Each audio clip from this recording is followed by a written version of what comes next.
नमस्कार दोस्तों, मैं हूं आपका दोस्त प्रदीप कुमार बांगड़े। आपका इस कार्यक्रम में स्वागत है, जिस कार्यक्रम का नाम है आपके अनुरोध पर। दोस्तों, आज मैं आपको बताऊंगा प्रसिद्ध हीरोइन विनी, इनकी जीवन परिचय के बारे में बताऊंगा। दोस्तों, अगर आप मेरे चैनल को पहली बार देख रहे हैं तो आपसे अनुरोध है कि आप इसे लाइक करें। वीडियो के नीचे रेड कलर का बटन है, उसे दबा के सब्सक्राइब करें। बाजू में एक बेल है, उसे भी दबाएं ताकि मैं जो भी वीडियो डालूं वो सबसे पहले आप तक पहुंचे। तो चलिए दोस्तों, मशहूर एक्टर विन्नी के बारे में हम बात करते हैं। विन्नी, ये नाम शायद ही आपको याद होगा, लेकिन मैं आपको बता दूं कि 1943 में ये पैदा हुई थी और 1966 में स्टार बनी। 34 साल की उम्र में ही इस दुनिया को इन्होंने अलविदा कह दिया था। आइए मैं अब इनकी जीवन परिचय के बारे में आपको बता देता हूं। फिल्म इंडस्ट्री में विन्नी एक ऐसा नाम है जिसने कम समय में शोहरत, दौलत और सफलता कमाई, लेकिन जितनी तेजी से उसने बुलंदियों को छुआ, उससे कहीं तेजी से वो सबकी नजरों से इस कदर ओझल हुई कि आज शायद ही ये नाम किसी को याद होगा। एक समय था जब बॉलीवुड के गलियारों में विन्नी इस कदर छाई थी कि हर कोई उनकी एक झलक पाने के लिए बेकरार रहता था। उस अदाकारा की जिसने बेहद कम वक्त में स्टारडम पाया और फिर दूसरे ही पल में उनका स्टारडम ऐसे खोया कि वो हमेशा के लिए गुमनामी के अंधेरों में खो गई। विन्नी खूबसूरत अदाकार गुमनामी के पन्नों में खो गई और कभी वापस न लौट सकी। एक शादीशुदा लड़की और 2 बच्चों की मां किस तरह से रातों रात बन गई बॉलीवुड की सुपरस्टार। एक समय ऐसा भी था जब विन्नी बॉलीवुड की डिमांडिंग हीरोइनों में से एक थी। विन्नी ने उस समय के सुपरस्टार सुनील दत्त, शशि कपूर और राजकुमार के साथ काम किया। विन्नी के लिए ये स्टारडम सिर्फ 4 दिन की चांदनी बनकर आया और चला गया। बी.आर. चोपड़ा की suspense thriller film Hamraaz super duper hit साबित हुई। इस फिल्म में विन्नी के अपोजिट थे उस समय के सुपरस्टार सुनील दत्त, राजकुमार और बलराज सानी। इस फिल्म के सभी गाने सुपरहिट रहे। इस फिल्म को national best feature film award भी मिला। फिल्म हमराज के लिए बी.आर. चोपड़ा प्लानिंग कर रहे थे, एक ऐसे नए चेहरे की जो बिल्कुल यूनिक और दिलकश हो। दरअसल चोपड़ा साहब किसी न्यू कमर को अपनी फिल्म में लेना चाहते थे और इसीलिए उन्होंने कई लड़कियों का ऑडिशन भी लिया, लेकिन बात नहीं बनी। उनकी ये तलाश आकर विन्नी पर खत्म हुई। संगीतकार रवि ने चोपड़ा साहब को विन्नी के बारे में सब कुछ बताया। हैरानी की बात यह है कि विन्नी से मिलने के बाद वो एक ही नजर में चोपड़ा साहब को अपनी फिल्म में रोल के लिए समझ में आ गए। उन्होंने बिना किसी देरी के विन्नी को फिल्म हमराज के लिए साइन कर लिया। फिल्म हमराज विन्नी के करियर के लिए मील का पत्थर साबित हुई और वो रातों रात सुपरस्टार बन गई। फिल्म हमराज के बाद हर तरफ केवल विन्नी के चर्चे होने लगे।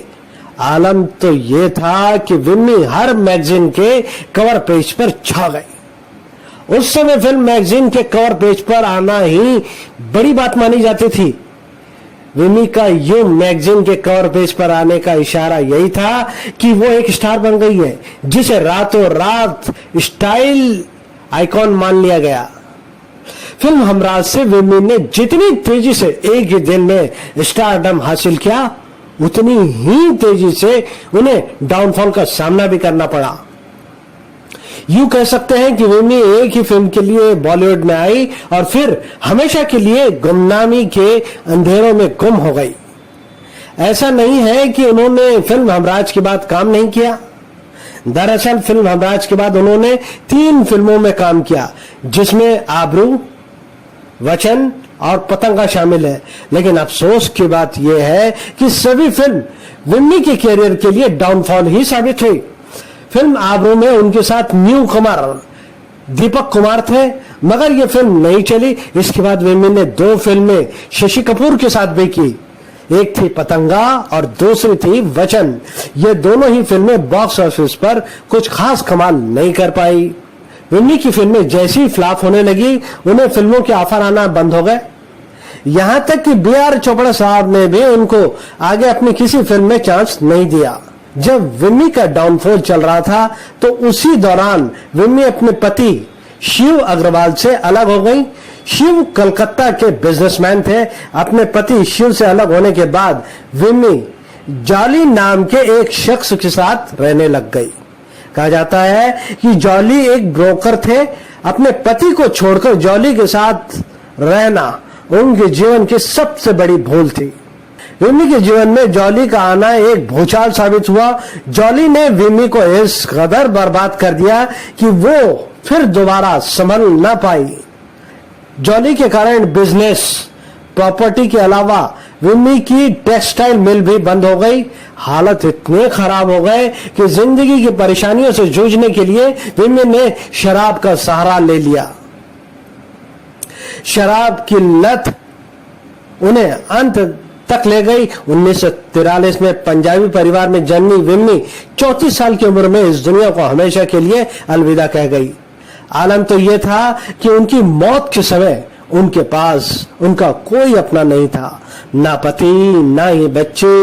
विम्मी की मौत की खबर किसी अखबार में आना तो दूर की बात, उनके रिश्तेदारों को उनके मौत की खबर नहीं थी और ना ही उन तक पहुंची। उनके मृत शरीर को एक ठेले में डालकर ले जाया गया।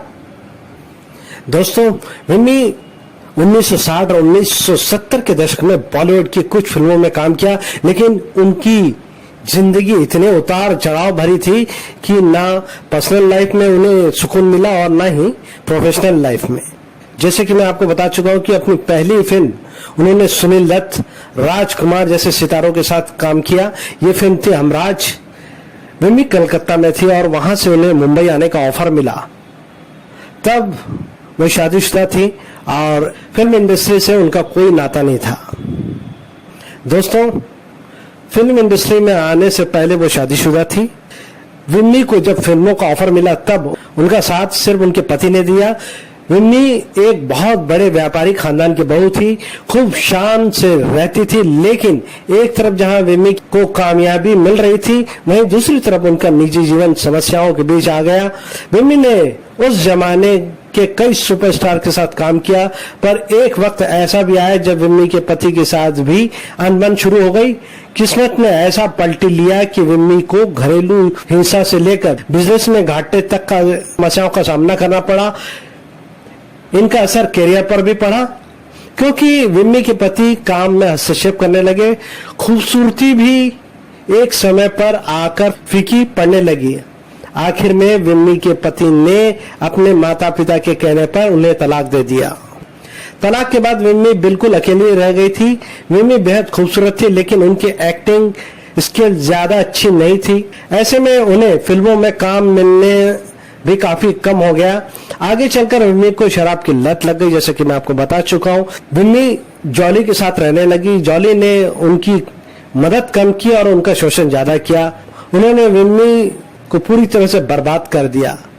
22 अप्रैल 1977 को विम्मी इस दुनिया को अलविदा कह गई। उस समय मात्र वो 33 वर्ष की थी। दोस्तों, विम्मी के बारे में संक्षिप्त जानकारी। विम्मी का जन्म 1943 को जालंधर, पंजाब में हुआ था। इनकी मृत्यु 22 अगस्त 1977 को मुंबई में हुई। ये 1966 से लेकर 1974 तक फिल्मों में सक्रिय रही। इनकी प्रमुख फिल्मों के नाम मैं आपको बता देता हूं। 1966 में आई हमराज, 1968 में आई आबरू, 1959 में आई नानक नाम जहान है, 1971 में आई प्रभाव, 1971 में आई समिति, 1971 में आई कहीं यार कहीं पार, 1973 में आई कहानी हम सब की, 1974 में आई वचन, 1978 में आई प्रेमी गंगाराम और 1981 में आई क्रोधी। क्रोधी पिक्चर उनके मरणोपरांत रिलीज हुई। इनके ऊपर बहुत ही फेमस गीत जो उस जमाने के जो पिक्चराइज हुए उनके नाम बता देता हूँ। तुम अगर साथ देने का वादा करो, हमराज, नीले गगन के तले, हमराज, किसी पत्थर की मूरत से, हमराज इत्यादि गाने इनके ऊपर पिक्चराइज हुए। तो उम्मीद करता हूं दोस्तों मैंने आपको जो जानकारी दी है वो आपको जरूर अच्छी लगी होगी। तो इसी के साथ अपने दोस्त प्रदीप कुमार बांगड़े को इस कार्यक्रम से जाने की इजाजत दीजिए। नमस्कार, जय हिंद।